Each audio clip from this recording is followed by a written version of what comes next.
Welcome to the Entrepreneur Podcast, where we take a look inside the lives of the accomplished and successful businessmen and women. We'll get up close and personal with the founders of booming startups. So lean in and prepare to carry away something to skyrocket your own business. Please subscribe to our show and do leave us a review. It means a lot to us. Now, here's your host, Rajiv. Hey listeners, welcome to the Entrepreneur Talk Show. I'm your host Rajiv Unikrishnan, and this is the show where we talk about entrepreneurship and speak to great founders, entrepreneurs, and investors. Today we have with us Sunil Savara, Managing Trustee at Head Held High, and also the Chief Strategy Officer at Automated Workflow Private Limited. Head Held High Foundation, its goal is to catalyze the transformation of illiterate villagers into capable workers on the one hand, and create employment and business opportunities on the other, to enable work to occur in villages, creating sustainable rural economies. Welcome, Sunil. Thank you so much. First of all, you just made some adjectives which really are making me blush. You talked about great entrepreneurs and stuff like that. So first of all, I'm hardly an entrepreneur. Definitely not great in that. So anyway, go ahead. Yep. So just to be intro, Sunil studied at Sidham, and also his two main passions are eradicating poverty from India and also enabling the transformation of the the way work gets done. Before Head Held High, he worked at IBM and also Image Microforms. Again, Sunil, welcome to the show. Please do fill in the gaps in the intro and do let us know what's going on in your world today. I think you covered it well. Started out with a first job for 7 years. Okay. Carrying a bag. Then I started my first company called Image Microforms. Okay. Ran it for 10 years. Sold it to my partner. Then joined IBM, who were very kind enough to take me for a few years to look after the Asia-Pac region and for this particular line of business. And then we started automated workflow. And about 8 years back, we also started Head Held High. All right. So before we get into the company, any passions outside of work, Sunil? Well, actually, it's transformation of people. Okay. That's really the fulcrum of whatever I do. And it's not something that I have a choice about. It's just, I'm there's an impetus to do that. All right. So I've been running transformational workshops for 20 years, which is about finding out who am I and why am I here on this planet. Okay. And then how do I live a life of balance, doing all these things. So what inspired, how did Head Held High start? What is the inspiration for it? When I left home, I sort of went to Dharavi and lived there for 7 months. Okay, wow. And experienced a bit about poverty. I don't think they can call that real poverty. Yeah.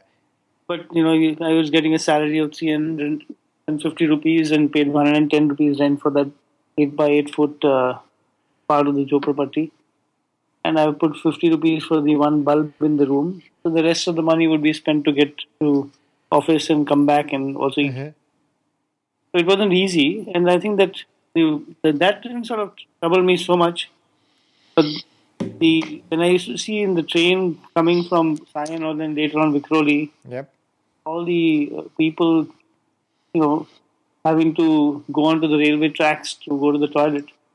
And then getting to learn that the women folk had to get up at 4 in the morning to escape being molested, and they had to also do something similar in the dark. It really, something must have hit me. I don't know why and what, but I know it did affect me. The indignity of it affected me. The fact that there is so much in the world that we have, and I've been very lucky to travel all over the world. And I've seen such beauty in the world. It makes no sense that we have poverty today. Absolutely no sense. Absolutely, yeah. So then they beg the question, if not me, then who? Correct. So what's the vision for Head Held High finally? Head Held High, our vision is quite humongously large. We will not stop until poverty is ended. Okay. And the key people to take this project off the ground, was it only you initially or any partners as such? Okay. Actually, initially there were four of us. Two of them moved on somewhere else, and then there's Rajesh Bhatt, myself, and then the third person joined us, Madan Padaki. Mm-hmm. The three of us have been doing this for quite some time. Three of us. It's not me. Okay. And Madan Rajesh is a youngster. He's about half my age, and he Okay. left very high-paying software job to do what we do. Madan is really the you should be interviewing him, not me. Okay. Serial entrepreneur who's made good, and he's on TEDx talks and stuff like that. Oh, lovely. Okay. So he's done a great deal of work, very well, and he's the third partner. So three of us do different things, but we all are the co-founders of Herald High. Now, look, reading into Head Held High, so initially I read like people who want to get in, you'll provide grants for training. You'll also help moving the white collar jobs to the villages and also have conventions to raise the awareness of poverty, etc. So how does this entire process work? I mean, for anyone who wants to like get into the training or something, you know? What we have done, we have been lucky enough to create is a very powerful transformational training capability Okay. that enables a person who has never even touched a pencil or seen a school in his life, completely illiterate, to become as capable in work and in life as a graduate, typical graduate in India. So our promise to anyone in the world is, in 6 months, anybody on the planet, we will transform to be as good as a graduate. Okay. That's a huge promise to be able to make, but we've done this for 3,000 people so far, and it's worked. So this is what we do very, very well, and we realize that the futility of this is that we've got the atom bomb of what transformational capability building of human beings. So we've got the magic elixir that we can enable somebody to drink, and in 6 months he'll become, Raju ban gaya gentleman, and it's unbelievable. So we found that just bring 3,000 people in 6-7 years is hardly worthwhile. I mean, it's hardly substantial given what we should be doing.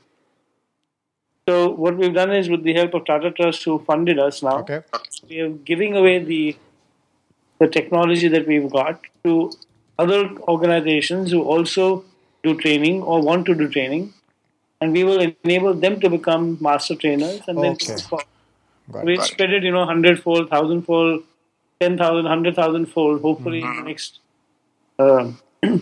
as we go ahead. We'll stop putting in too many numbers. We used to have a very good target of, we wanted to reach 2 million by 2022, and we realized that it doesn't really matter whether we reach 2 million, 1 million, 500,000, 100,000, as long as we kept working at it.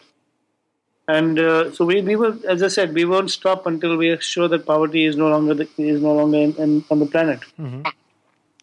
So that's the one part of it. So we believe that if people became capable in the villages, let me go back a bit. Yeah. Poverty is caused by multiple reasons. Poverty eradication happens in multiple ways, which means people work in nutrition, they work in removing disease, hunger, water, agriculture, all kinds of things, livelihood. Now, what we realize is that center of all of this is human being. So, no matter if I go and provide, if somebody goes and provides nutritional benefits to a human being, if in the next moment the person doesn't have food to eat, that's the end of the nutrition, because he won't be able to survive. Yeah. Or if he gets a micro loan because he wants a wedding in the family and he's now broke again, there's nothing he can do about it, and he has no ability to work. So he is never going to get off the ground. So the first thing we thought is that we must make everybody capable in the country. If you make everybody capable, then whatever other means which are used to impact them will work, is what we believe, and be sustainable. So that's the first thing we did. One is the first thing is to enable people to become capable. Yep. The other program we built was something called Global Action on Poverty. Global Action on Poverty recognizes that there are already 3 million change makers or NGOs in India. Even if there's only 1 million of those who are active, there's enough soldiers on the ground who have absolute great dedication, but obviously who are not making it as kind of impact that one would like to see them making. Correct. So if we can get them to have the kind of impact that they would like to make, but they don't know how to, or somewhere there's something not working, and we can sort that out at this in parallel to what we're doing in capability building, together with this in both these ways. So we'll build one hand we'll build capability. On the other hand, we'll build capability of those people who are making an impact in poverty to be doing that tenfold, hundredfold better to scale those organizations Yep. such that they are going to work in nutrition, agriculture, health, in all these other areas. They'll make an impact. So that's like a 20-year vision. So we are looking at 20 years, 30 years, 100 years. We don't care how long it takes. But we think that together these things make good sense. On one hand, make the human being capable. The other hand, whatever is being done, do it at scale. Do it Okay. at scale. Do it in a sustainable manner. Okay. So you'll have these three phases of identifying the correct people, training them, and then of course doing the examinations after that. And you've seen all of these people who go through this finally secure jobs. Well, most of them secure jobs. Okay. We have a very powerful placement organization. We also have something called Entrepreneur, which is trying to create a network of entrepreneurs, and we're trying to help people to become entrepreneurs. Okay. It's at a very low level at this stage. We're trying to get that off the ground, and the current set of training batches will include an entrepreneurship capability as well as also the providing them a database of possible work that the entrepreneurial work that they could do. Mm-hmm. In parallel, we are also going to try and create a network of sorts, like something like we have TIE in the IT world for entrepreneurs. We're trying to create a village TIE. We already started it in about some 20, 30 districts, and it has some impact, but not enough. So we're not sure. We haven't yet figured out how to do this brilliantly. So we are still playing with it.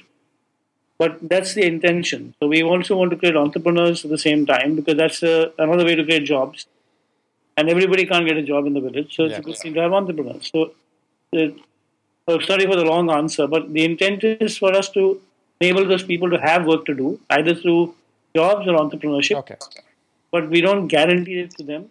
We found that about more than 80% of them do get jobs. Wow. We get them jobs, or at least the first job. And some of them actually go back to study, surprisingly.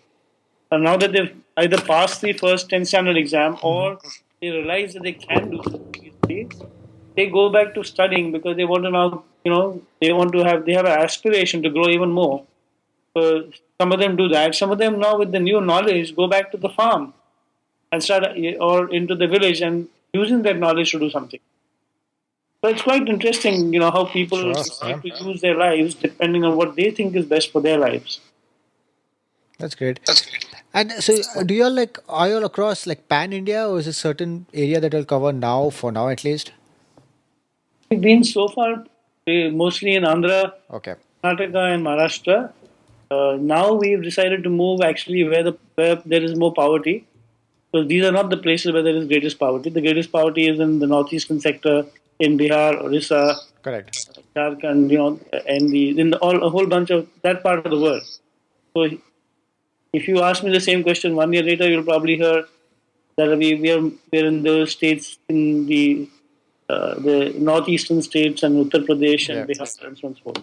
So that's where we've now got all our projects going. Okay. And what's the core team size currently? It's a tough question because I'm still building my core team. Okay. So my core team, as soon as it gets completely filled up, we've got about some 9 more openings which we're trying to fill. Okay. It's roughly about 18 people. Excellent. So moving out of kind of the work you do, so who influenced you most in life? That's easy, Gandhiji. Okay. And what's some of the best advice you have received over time? I was reading that question. I really don't remember because I've got so many pieces of wisdom from so many people. I could, probably quote some tens of them, but I can't remember any single one at this point of time which I could. I think that the best piece of wisdom that I've received is through my mother, seeing her in action. Okay. Because, when we were kids, when I was a kid, she would we would walk on the street and she'd see a person who would come into her and say, wants to beg money. Yeah. Said, do you want to work or do you want to study? And if they said yes, then go and take them to a place, find somebody to teach them, find some, she'd arrange a classroom somehow, bully a friend to give her space, bully another friend to give a class to board, bully a third friend to go and teach. But she wouldn't stop. So she taught me unstoppability, in the sense without my knowing it. I realized that you can be anything you want to do, you can be anything you want to do, you can do anything you want to do. And the core of life is really to be unstoppable, whatever you want to do. Correct. Absolutely. And so you have had corporate jobs, etc. But when did you know over time you were meant for entrepreneurship? I didn't. I had no choice because I was doing very badly in my job. So the thing is, I found a new idea, Okay. and I thought that was a good idea, and I presented it to my head of my company in Methodex, who is now a good friend, not a good friend, but I know who I respect a great deal now, Mr. Kataria. And I presented to them saying, look, we should be doing this as well as what we do. And they turned it down saying, no, it's a bad idea. I couldn't figure it out and I was puzzled and I was just a problem solver. And I found that it solved a good deal of, it made sense. Yeah. Okay, I was too stupid to know that you couldn't start a business with no money. And I started anyway. And I took money from people like Reliance and others, advanced money. And then I started the company based on that. Okay. So I've always done that. I always started with no money, and we use customers, the credibility that one had, that one would deliver. Somehow, I don't know if they believed us, but somehow they did. We to them, and we didn't let them down. So it worked for everybody. So I was basically too dumb to know that I couldn't be an entrepreneur. Okay. That's really the truth of the matter. Okay. And over time, any product or service you have created which has failed?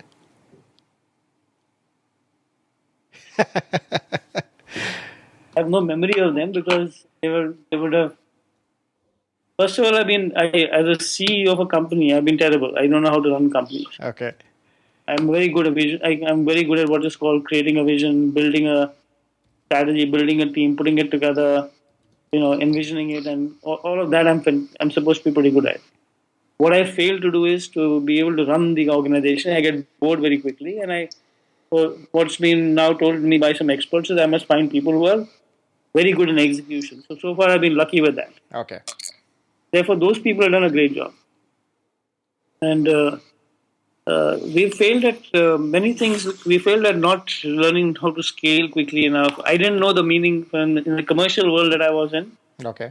Until then, when I ran the company for about 8-9 years, then I handed it over to my partner who was much better than I am. And I still didn't know that you built a company to sell it. Somebody asked me, what is your exit policy, or exit strategy? And I said, why would I exit? It's my company. I built it. I don't want to exit. Why should I exit it? They said, are you mad? The only reason you build a company is to exit it. Oh, I didn't know that. And then I began to understand the IT jargon and realize that, oh yes, you're supposed to make a lot of money and so on and so forth. And so you build it differently. And we were all amateurs, really. And we had no... I can see that with today's knowledge and thought, if I had started done this 20 years ago, we could have done a far, far more powerful job. I think I had a great time doing what we did the way we did it. I think we should be described as a lifestyle organization, Okay. the one which we had. Okay. Now we've brought in a professional CEO, very high-powered guy, 20 years later. But we survived 20 years. It's quite unbelievable. Doing the same thing and doing it pretty well. I think if I have to compare it to an Infosys success, we are a failure. Did we have a great time doing what we love to do? I think we're a success. Correct. And the team, the people who I started with and the people who are there today are 90% the same. I think that's a success. Absolutely, yeah. And but what we didn't do was do it really at the speed we could have. So I have one of my partners in the commercial organization is a very young chap also, and so he is quite impatient, and correctly so. I think he's right. We should have been significantly larger than we are today because we learned our lessons faster. Mm-hmm. Sorry, long answers to very good. So, any low point, throughout your career where you just want to completely give up? about 30, 40 times when we wanted to say, this is rubbish. Never work. We have no money to pay salaries next month. Next 6 months, we haven't taken salaries. Will we survive? Will we die? Will we? Again, we're just stubborn people. We said, we'll manage it. We'll figure it out. We'll get there. So that part sort of kept us going. And luckily, I think we have had, whatever we say with our partners, you'll always have good and bad stuff. You'll have people, you'll have jhagda and you'll have issues. But one thing about all of us, we trusted one each other and we had a great time. Sort of, we haven't parted ways, which I thought was fantastic. Yeah.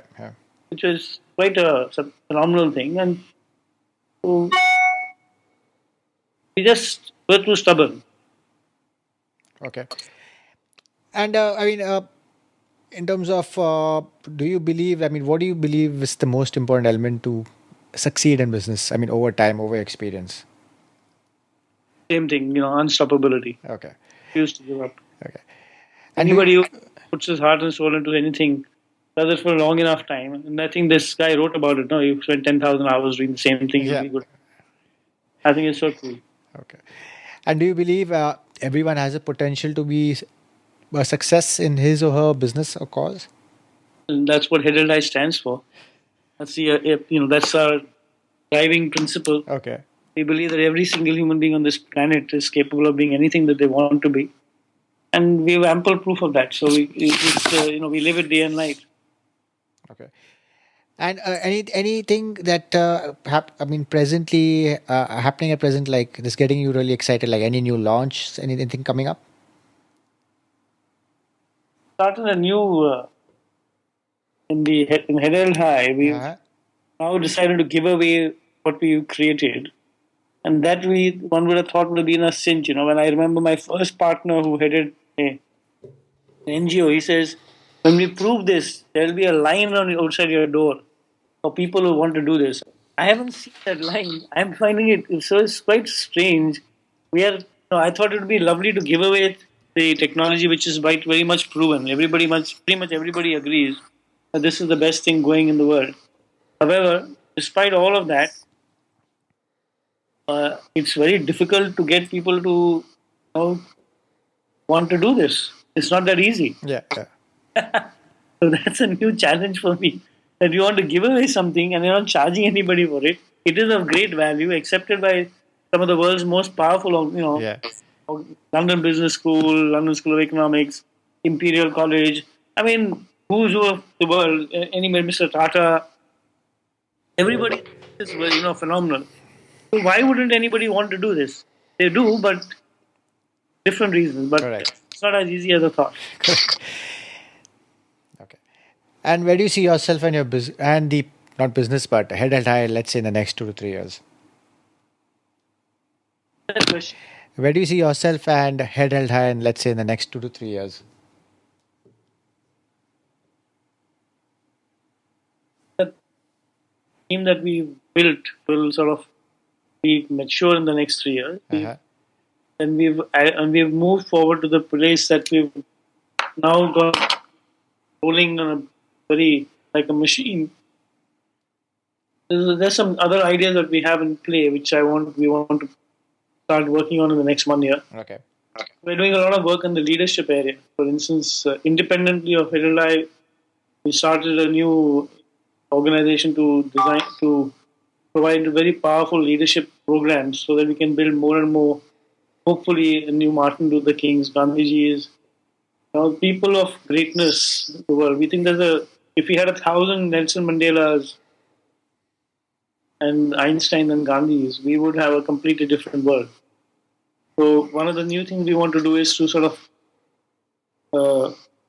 we've developed a pretty powerful program to do that, which uses the similar transformational capability we have in transforming a villager, but obviously, it works differently.